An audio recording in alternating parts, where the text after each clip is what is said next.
Bonsoir, c'est bien ça. Un professeur de droit constitutionnel, Ababacar Gueye. Bonsoir. Bonsoir Mamadou. Alors, Ababacar, est-ce que vous êtes tenté de dire que le poids électoral des candidats à cette élection présidentielle a été fonction finalement de leur force financière?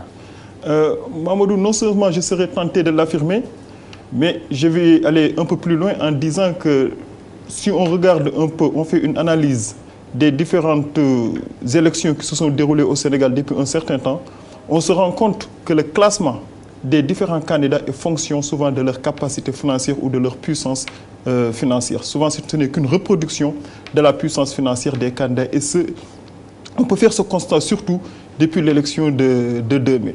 Ce qui montre le rôle prépondérant que joue l'argent dans les différentes confrontations électorales au Sénégal actuellement. Justement, est-ce que la démocratie n'est pas devenue censitaire partout d'ailleurs dans le monde au vu de l'importance sans démagogie de l'argent dans la politique? Enfin, affirmer que la démocratie serait devenue censitaire serait peut-être aller un peu trop loin, mais en tout cas l'argent est utilisé, joue un rôle prépondérant dans la démocratie actuellement. Ce sont des démocraties de riches. Ce sont des démocraties de riches parce qu'aujourd'hui, si on n'a pas une certaine capacité financière, il est même illusoire de vouloir arriver à certaines positions, de vouloir emporter des élections, que ce soit en Afrique, mais aussi en Occident. Mais la différence, c'est que dans certaines contrées, dans les grandes démocraties, on ne nie pas ou on n'occulte pas l'utilisation de cet argent, mais on essaie de rationaliser cette utilisation et aussi d'opérer à des contrôles.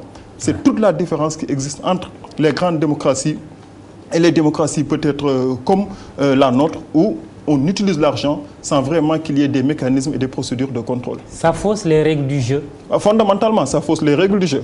Ça fausse les règles du jeu parce qu'aujourd'hui, si on estime qu'une campagne électorale, si on estime qu'une confrontation politique est d'abord une confrontation d'idées, si on estime que la démocratie doit permettre ou mettre en place un système où les chances sont égales, et qu'il y a une donnée qui n'est pas maîtrisée ou qui n'est pas maîtrisable, qui vient fausser les rapports égalitaires, là on se rend compte que le jeu est fondamentalement faussé. D'autant plus que nous, dans nos États, ce qui se passe, c'est qu'il y a un parti, souvent c'est le parti gouvernant, qui parvient à capter l'essentiel des fonds publics, donc à avoir un maximum de moyens par rapport aux autres qui ne parviennent pas à capter quoi que ce soit des fonds publics et donc qui n'ont pas autant de chances que le parti au pouvoir. Alors, on a vu dans le document, le Forum civil préconisait qu'on permette à la Cour des comptes tout simplement de procéder au contrôle nécessaire. Pourquoi il n'y a pas ce contrôle? Pourquoi la loi n'est pas appliquée? Parce que c'est difficile. D'abord, la loi, elle comporte énormément d'insuffisances. Avec le financement des partis politiques de manière générale, la loi n'interdit que le recours à des fonds étrangers. Point. Le contrôle, il est extrêmement difficile pour d'abord une raison peut-être juridique, mais une raison évidente. C'est que ceux qui ont recours à des fonds étrangers ont la possibilité peut-être d'utiliser des prête-noms, qui sont des subterfuges leur permettant d'échapper au contrôle.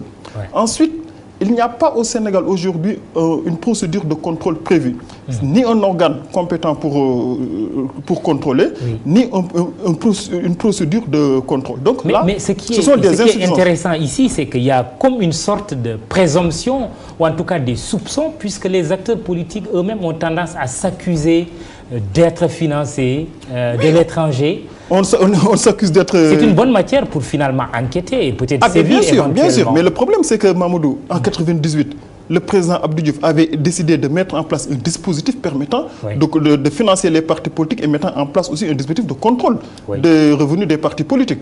Mais depuis qu'il a quitté le pouvoir, j'ai l'impression que ce dispositif est bloqué.